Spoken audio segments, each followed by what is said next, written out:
Dear friends, this year's World Autism Awareness Day is a chance to celebrate the creative minds of people with autism spectrum disorders and to renew our pledge to help them realize their great potential.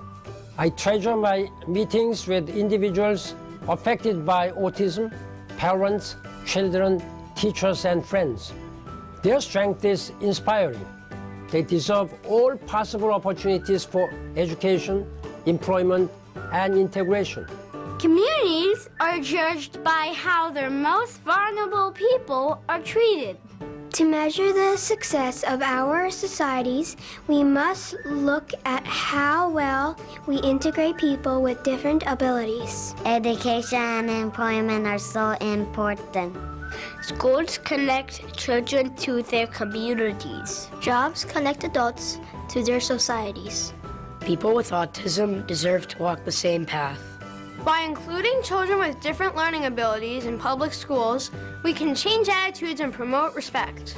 By creating suitable jobs for adults with autism, we help integrate them into society. When we empower people with autism, we benefit current and future generations. It is so sad that in many parts of the world, people with autism are denied their fundamental human rights. They battle discrimination and exclusion.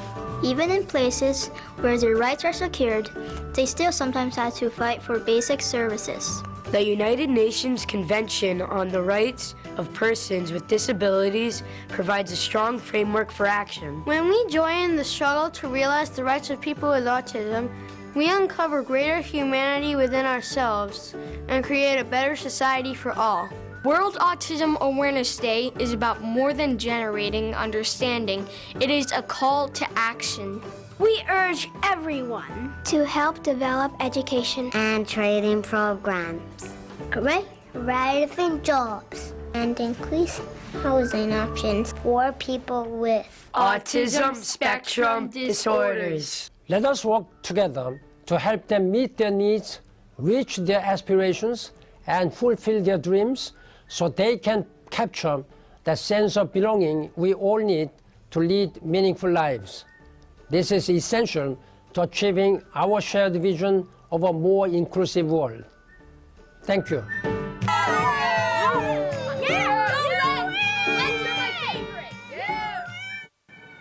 PBB telah mencanangkan 2 April sebagai Hari Peduli Autisme Sedunia. PBB berharap masyarakat dunia segera bertindak membantu mereka yang berkebutuhan khusus.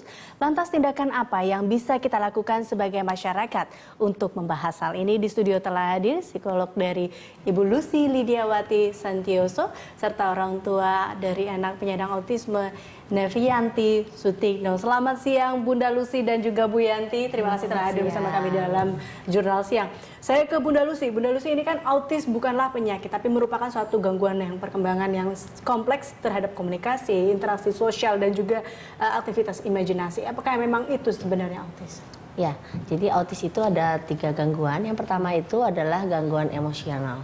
Jadi gangguan emosional ini dalam bentuk seperti gangguan perilaku, mereka tantrum, ada yang over, terlalu berlebihan, ada yang hyper. Terlalu berlebihan, ada yang kurang malah ya hipo ya. Jadi kadang mereka juga bisa menyakiti diri sendiri atau yang namanya self-stimulating behavior. Ya. Kemudian juga mereka juga memiliki gangguan komunikasi. Jadi mereka kalau orang bilang dulunya mereka bicara dengan bahasa-bahasa dewa gitu ya, karena mereka hidup di dalam dunianya sendiri.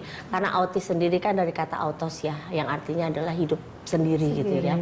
Dan penemunya dari yang namanya Leo Kanner itu memang menemukan dulunya anak ada seseorang yang tinggal di hutan sendiri, hidup sendiri dan tidak bisa berinteraksi dengan orang lain, maka muncullah kata autis gitu. Jadi yang berikutnya adalah gangguan interaksi sosial. Memang mereka sulit untuk berinteraksi dengan orang lain karena mereka memang hidup di dalam dunianya sendiri. Gitu. Itulah makanya dulu disebutkan bahwa mereka berbicara dengan bahasa mereka sendiri hingga akhirnya sulit dimengerti. Apa memang ada penyebabnya nggak sih ini dikatakan mengapa akhirnya autis ini muncul dalam anak-anak ini? Apakah memang ada yang mengatakan ini juga faktor genetik dicampur dengan lingkungan sehingga munculnya autis, atau seperti apa sebenarnya penyebabnya? Ya, kalau dulu itu faktor genetik itu sangat berperan ya. Tapi sekarang mungkin banyak banget gitu, karena kalau kita lihat di Kalimantan, di Sulawesi itu atau di Papua bahkan itu tingkat autisme itu meningkat drastis. Bahkan waktu itu saya mengadakan kelas pelatihan anak-anak untuk pengajar autis. Itu bahkan satu sekolah itu pengajarnya pun memiliki anak autis. Dulunya katanya 50-50 gitu ya. Sekarang udah 80-20. Artinya 80% udah anak autis semua. Dan itu disebabkan oleh timbal. Oleh timbal? Iya. Berarti itu salah satu faktornya? Salah satu faktornya, timbal.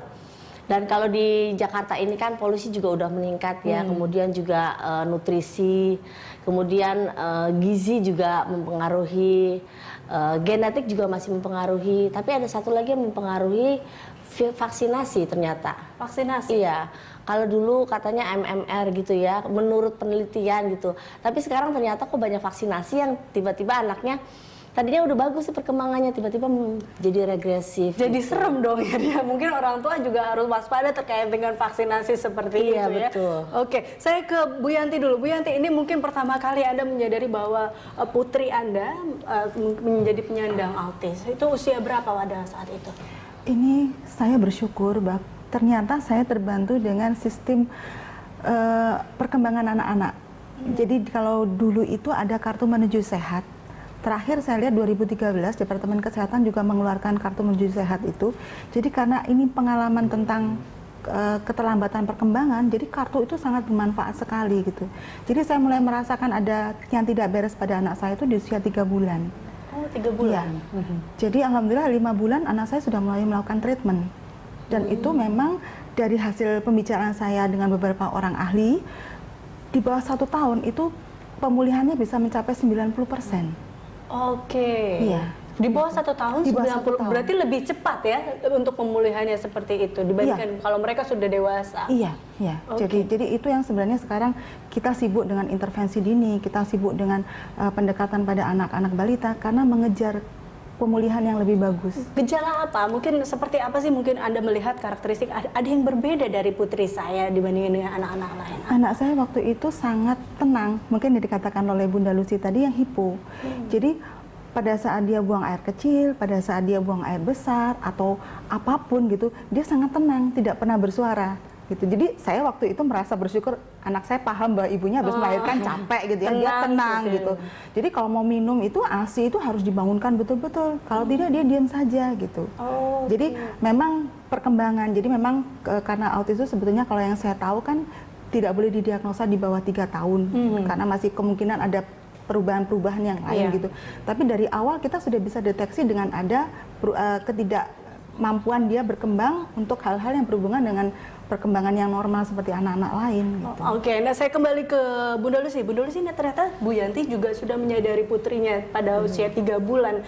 Nah ini dan gejalanya dia melihat anaknya diam. Nah apa ada gejala-gejala lain sebenarnya yang bisa dilihat dari karakteristik anak-anak kita? Iya, memang pada saat lahir itu ibu itu harus peka sekali ya melihat anaknya.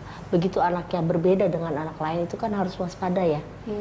Contohnya anak 2 bulan, 3 bulan itu kan mungkin sudah harus bisa dipanggil nengok atau mencari arah suara. Tapi kalau begitu kita memberikan stimulus dan dia tidak merespon apa-apa, itu kan perlu dicurigai kenapa anak saya gitu. Dan betul juga kata Bu Yanti, memang dari lahir itu kita benar-benar harus benar-benar pantau perkembangan. Karena dari kecil sudah bisa ketahuan, nah kita bisa melakukan intervensi secepat mungkin gitu. Intervensi seperti apa sih yang mungkin bisa dilakukan? Karena kan 3 bulan belum bisa apa-apa, mungkin seperti apa sebenarnya? Saya ke Bu Yanti dulu. Bu Yanti waktu itu melakukan apa? Saya ke klinik tumbuh kembang. Jadi berdasarkan melihat bahwa sampai sekian bulan belum mencapai tahap perkembangan seharusnya, saya berkonsultasi ke klinik tumbuh kembang. Kemudian dari klinik tumbuh kembang kan dilakukan pemeriksaan-pemeriksaan. Akhirnya waktu itu memang kesimpulan dari dokter dari klinik tumbuh kembang bahwa anak saya mengalami GDD, Global Delay Development. Itu jadi seperti yang Ibu bilang harusnya dia sudah bisa begini, dia belum gitu kan. Nah itu dari situ. Gitu. Nah, setelah itu baru ada autisme di usia yang sudah kan tidak boleh di bawah 3 tahun, baru setelah itu baru ada diagnosa yang lain. Berikutnya. Iya. Oke, nah ini kan memang diagnosa bisa dilihat sebelum usia 3 tahun. Berarti bisa seperti itu ya Bunda ya. Jadi ini kalau apakah memang kita untuk mengatasi gejala-gejala itu harus ada rutin nih secara terus atau berkala untuk mengecek anak-anak kita seperti itu? Ya, kalau dari orang tua sendiri memang harus 24 jam untuk melihat apakah anak ini bermasalah atau enggak. Karena pertama kali anak belajar, pertama kali anak lahir, itu kan yang berkembang pertama kali kan batang otak kan. Nah, batang otak itu adalah tempat di mana kita menyerap impuls-impuls sensorial dari luar. Begitu batang otaknya bermasalah, berarti pasti otak sensorinya juga bermasalah. Artinya adalah bahwa dia sulit untuk menangkap informasi dari luar lewat panca inderanya. So yang harus diterapi duluan adalah panca inderanya. Kita latih dia bunyi-bunyian kanan, bunyi-bunyian kiri, supaya dia bisa responnya meningkat gitu.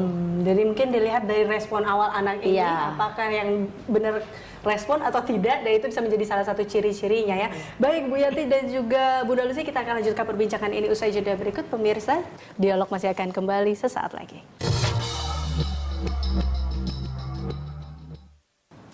Gerakan peduli autisme begitu digalakan di luar negeri. Bahkan ada sebuah iklan layanan masyarakat yang mengimbau orang untuk ikut peduli autisme.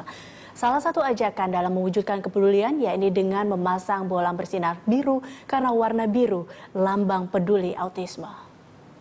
Help Autism Speak shine a light on World Autism Awareness Day, April 2nd and all month long. Celebrate in 3 easy steps. Illuminate your community by changing your white light bulbs to blue. Donate $10 via text to make a difference in the lives of your neighbors and brighten the life of an individual with an act of autism kindness. Together with Autism Speaks, we can light the whole world blue.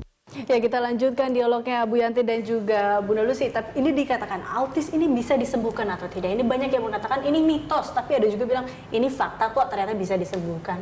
Bunda Lucy, Ya, kalau sembuh apa nggak sembuh relatif kali ya. Jadi kalau dilakukan intervensi sedini mungkin 90% dia bisa hidup mencapai angka normal. Jadi saya nggak bilang sembuh apa enggak gitu, karena autis ini bukan penyakit gitu ya.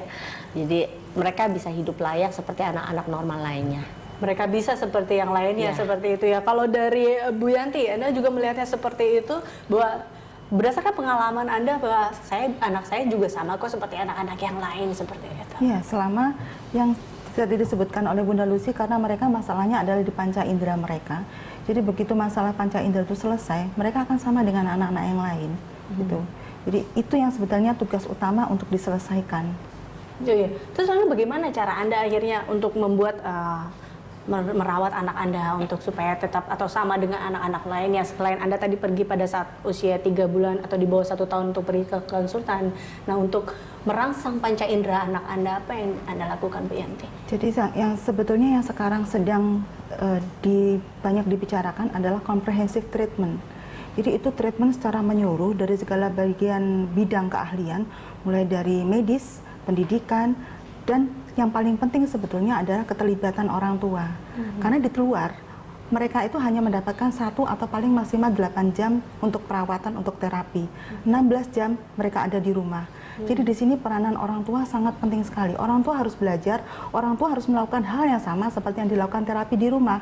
Misalnya seperti begini, mereka anak-anak diajarkan untuk mandiri, untuk mengambil makanan sendiri, untuk memakai sepatu sendiri. Sampai di rumah jangan dilayani lagi, gitu. Karena ini akan menghambat keberhasilan terapi, gitu. Jadi itu betul-betul edukasi ke orang tua itu sangat penting. Berarti emang harus ada waktu 24 jam dengan anak-anak ini. Lebih dari 24 jam. Berarti ekstra kerja keras dalam hal ini. Nah, ini adakah treatment yang sama dengan anak yang hyper juga, Bunda Lucy? Jadi anak hyper itu, jadi anak autis itu ada yang golongannya memang hyper. Jadi disertai dengan gejala hyperactivity. Ada yang disertai dengan gejala hypoactivity.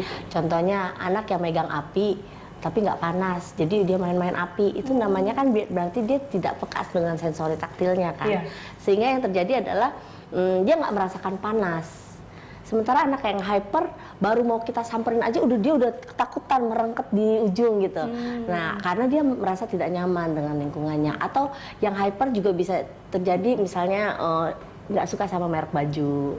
Oke. Atau misalnya dia lari-lari nggak bisa diam, susah Ya, dikendalikan. beberapa orang tua menganggap bahwa hyper itu pasti tidak bisa diam seperti itu. Iya, bukan Dia sekedar begitu hanya aktif. Tidak nggak hanya bisa itu ya. diam, ya. Ternyata lebih dari itu juga Iya. bisa. Jadi apa yang mungkin bagaimana akhirnya caranya supaya mereka mendapatkan penanganan yang tepat, Bunda? Ya, tadi sudah dikatakan Bu Yanti bahwa penanganan untuk anak autis ini memang komprehensif. Jadi mulai dari terapi perilaku, terapi sensorinya, kemudian terapi mungkin stimulasi otak, kemudian dibarengi dengan acupressure gitu. Kalau di tempat kami kan semuanya komprehensif ya, sampai ke terapi diet. Makanya tadi harus benar-benar dokter, ahli medis ya, semuanya ikut berperan. Tapi memang paling besar peranannya orang tua. Karena begitu kita kasih tahu dietnya harus FGF, begitu di rumah kasihan anak saya yang di diet malah suka gitu ya kan, sehingga ntar anak saya makan apa gitu. Ini Bu Yanti seperti itu juga mungkin. Ya, kasihan anak saya nggak bisa nyobain ini, nyobain itu, tapi apa yang mungkin Anda lakukan? Juga diet khusus kah untuk putri Waktu Anda? awal-awal memang saya sempat diet khusus, kemudian saya sempat kepikiran, saya ketat menjaga dietnya dia, gitu kan. Suatu saat umur kita tidak tahu, saya tidak ada. Kemudian yang melanjutkan terapi ke anak saya tidak sekeras saya, apa yang terjadi gitu kan. Dia pasti akan kolaps gitu. Akhirnya saya pernah dalam satu masa dia sama sekali tidak diet gitu kan, karena saya mengajarkan dia untuk lebih bisa menerima semua asupan gitu kan. Tapi ternyata kemudian saya belajar lagi bahwa itu tidak baik juga. Karena ada penimbunan dari zat-zat yang tidak bisa diterima, itu suatu saat dia akan meledak tidak terkendali gitu. Jadi memang butuh betul orang-orang tua yang sangat konsisten dan tegas untuk bisa menjaga keteraturan itu. Dan itu memang resikonya kadang-kadang dari orang sekeliling, ibunya kok galak amat ya, orang coklat cuman harga segitu aja kenapa nggak dikasih gitu. Nah seperti itu yang kadang-kadang membuat orang tua tuh kurang tegar untuk tetap menjaga keinginannya untuk membantu anak-anak untuk jadi pulih. Gitu. Nah ini kan terapi, banyak terapi yang dilakukan ya, ada berenang bersama lumba-lumba, ada itu, dan juga terapi ini kan tentunya memakan biaya yang cukup banyak. Nah ini bagaimana Bu Yanti menyikapi ini? Tentunya terapi Anda ingin yang terbaik buat putri Anda tentunya, dan semua ibu-ibu juga seperti itu. Bagaimana Anda menyikapi dengan berbagai praktek-praktek dan terapi-terapi seperti itu? Saya kebetulan juga bukan dari yang berlebih-lebihan gitu kan, jadi saya dulu tuh nabung gitu kan. Nanti kalau sudah habis kita berhenti terapinya, nabung untuk terapi, untuk pengobatan. Kalau selesai habis uangnya, saya dirumahkan lagi, saya kumpulkan uang lagi dan saya terapikan lagi, dan itu terjadi berulang kali. Nah dari situ tuh bukan saya sebetulnya ya, tetangga yang ngelihat, ibu kenapa pada saat di rumah justru perkembangannya bagus gitu. Jadi yang saya terapkan ke anak saya sebetulnya hanya terapi ABA, Applied Behavior Analysis, untuk mengubah perilakunya, kemudian terapi wicara, dan kemudian terapi okupasi, karena ini bergantung untuk membantu dia mengembangkan kemampuan gross motorik dan fine motoriknya dia gitu. Jadi sebetulnya kalau ditanya begitu banyak memang tempat terapi yang menyediakan dan segala macam terapi, ini dasar sebetulnya gitu. Dan ini kita bisa lakukan di rumah dengan pengawasan, bimbingan yang orang-orang yang ahli dan kompeten di situ gitu. Nah yang lainnya itu akan bersamaan, kalau memang perlu dibutuhkan dengan kondisi anak boleh ditambahkan, tapi yang 3 ini wajib. Gitu. Oke, berarti kembali lagi sebenarnya harus ada orang yang mengenal betul ataupun ada di dekat mereka 24 jam atau lebih ya, seperti itu ya. Baik, Bunda Lucy dan juga Bu Yanti, kita akan lanjutkan perbincangan ini saja berikut. Pemirsa, tetaplah di Jurnal Siang. Ya, Anda kembali bersama kami, Bu Yanti. Ini kalau kita lihat memang, nah ini Anda sudah mengeluarkan pernak-pernik yang ini yang diajarkan ya oleh kepada putri Anda di rumah, dan ini Anda ajarkan secara manual seperti itu atau seperti apa ini Anda mengajarkannya? Jadi memang ini harus bertahap. Anak-anak itu sangat dengan keterbatasan mereka dengan panca indera, mereka sangat terbatas untuk memahami segala sesuatunya. Jadi mengajarkan mereka berbicara itu kita sangat terbatas sekali. Misalnya, jadi ini saya membuat banyak kartu dari berbagai macam ukuran sebetulnya gitu. Salah satu contohnya di sini, ini saya mengajarkan dia untuk bicara, untuk makan siang. Jadi satu kata ini itu dia harus belajar. Kata mau, kata pergi, itu persepsinya harus sama dengan kita. Itu perlu waktu. Ada yang cepat, ada yang bisa bertahun-tahun baru bisa memahami. Kemudian baru ditambahkan dengan kata-kata yang lain. Nah kalau sudah, nanti bisa kita tambahkan variasi yang lain. Mereka bisa pilih beberapa. Gitu. Untuk anak-anak yang sudah tahap advance, mereka bisa bikin satu kalimat dengan banyak cerita dengan seperti ini. Gitu. Ini untuk dari cara mereka berbicara. Kemudian untuk cara motorik halus, ini sebetulnya mereka belajar bagaimana nanti akhirnya mereka memakai baju. Mulai dari awal, ini boneka-bonekaan, mulai dari resleting, kemudian ada ikat untuk sepatu nantinya. Sepatu. Iya, ini kancing baju. Kancing baju. Iya. Kemudian ada kancing jepret. Iya. Kemudian ini untuk yang perempuan mungkin nanti mereka akan pakai BH. Iya. Kemudian pita. Jadi ini semua memang tahapannya. diajarkan satu persatu dan dikenalkan satu persatu. Semuanya harus satu demi satu diajarkan kepada mereka. Oke, dan memang kan kalau kita lihat memang ada tadi Bunda Lucy mengatakan ada beberapa kesulitan di antara mereka antara komunikasi dan juga interaksi sosial dan juga cara mereka menanggap apa yang diajarkan. Tapi juga ternyata dari 20% anak-anak penyandang cacat juga memiliki kemampuan yang tinggi di bidang-bidang tertentu. Bunda Lucy, Anda juga melihatnya seperti itu atau kenapa sih akhirnya memang anak-anak ini memang mempunyai sesuatu yang berbeda sebenarnya dengan anak-anak lainnya, yang mempunyai kemampuan juga yang lebih tinggi dibandingin yang lain? Ya, kalau saya bilang mereka punya satu kekurangan dengan 1000 kelebihan ya. Satu kekurangan dengan 1000 kelebihan. Sementara anak-anak lain tuh mungkin 1000 dibalik malah ya 1000 kelebihan, satu kekurangan, tapi orang tua ngeliatnya yang kekurangan itu jadi kayaknya langsung down gitu ya. Sementara kalau anak autis ini mungkin peran orang tua sangat diperlukan untuk memancing dan menggali potensinya yang mungkin ada giant dalam dirinya dia yang nggak bisa keluar, harus kita keluarin, kita tarik keluar gitu ya. Oke. Tapi memang anak autis itu ada yang low function, ada yang high function. Kalau yang memang dia bisa kayak misalnya otaknya kayak komputer, dia bisa hafal satu abad segala macam, itu dia high function memang. Dia bisa main piano tanpa ngelihat gitu ya. Nah, sementara kalau low function itu yang harus kita bantu mengeluarkan potensinya. Baik, kita akan lanjutkan perbincangan ini Bu Yanti dan juga Bunda Lucy usai jeda berikut. Pemirsa Jurnal Siang masih akan kembali usai jeda berikut.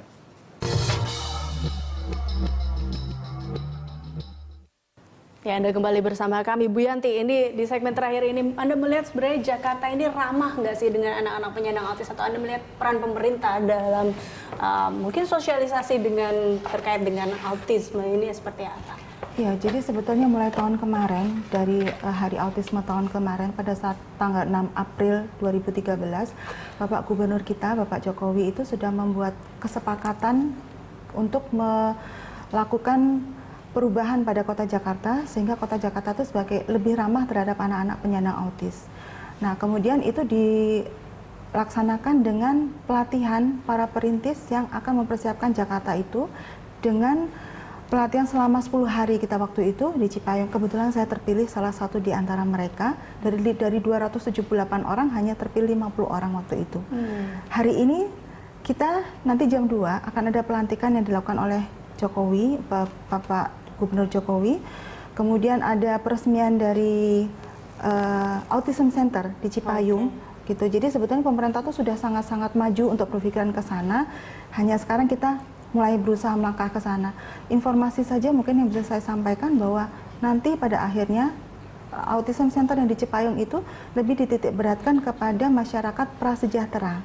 Sehingga kalau mereka nanti ke sana, itu mereka akan insya Allah mendapatkan secara gratis penanganan mereka. Untuk anak termasuk untuk pendampingan terhadap orang tua. Oke, kalau dari Bunda Lucy, Anda juga melihatnya seperti itu kah? Mungkin pemerintah sudah cukup tanggap dalam masalah autis di Jakarta ataupun di Indonesia? Ya, karena setiap tahun itu memang diadakan acara-acara seperti ini sudah mulai rutin ya, dibanding waktu saya pertama kali terjun di dunia autis tahun 90-an tuh, autis apa itu gitu kan. Sekarang kan orang tua banyak yang datang ke saya nanya, Bunda ini anak saya autis gitu, padahal pas saya deteksi bukan autis gitu ya. Jadi banyak orang tua yang sekarang salah kaprah dengan istilah autis. Apa itu karena kurangnya sosialisasi atau kurang pahamnya mereka terkait dengan masalah ini? Karena mereka cuma tahu kalau nggak kontak sosial itu namanya autis, kalau nggak bicara itu namanya autis. Jadi cuma ngambil secuplak-secuplak gejala-gejala dini gitu yang ditangkap orang tua yang agak berbeda dengan anak lainnya dibilang autis. Oke, jadi terakhir Bunda Lucy, penanganan yang tepat, yang baik seperti apa yang harus dilakukan oleh para orang tua jika ingin ataupun mengetahui bahwa anaknya menjadi penyandang autis? Ya, love and play. Jadi dengan kasih sayang, dengan bermain bersama anak itu akan membantu anak autis itu berkembang maksimal sampai dia benar-benar mencapai kesempurnaan seperti anak-anak yang lainnya gitu. Oke, luar biasa. Jadi satu kekurangan 1000 keistimewaannya Iya, untuk betul. anak-anak ini. Jadi ayo peduli autis. Ini juga ada buku Anak Autis Sahabat Kita Semua ya. Ini memang bisa jadi bacaan dan juga ada beberapa poster yang bisa menjadi informasi dan mengetahui ciri-ciri anak-anak penyandang autis sebelumnya. Terima kasih Ibu Yanti dan juga Bunda Lucy telah hadir bersama kami dalam Dialog Jurnal Siang. Dan Jurnal Siang masih akan kembali pemirsa dengan rangkaian informasi lainnya usai jeda berikut ini.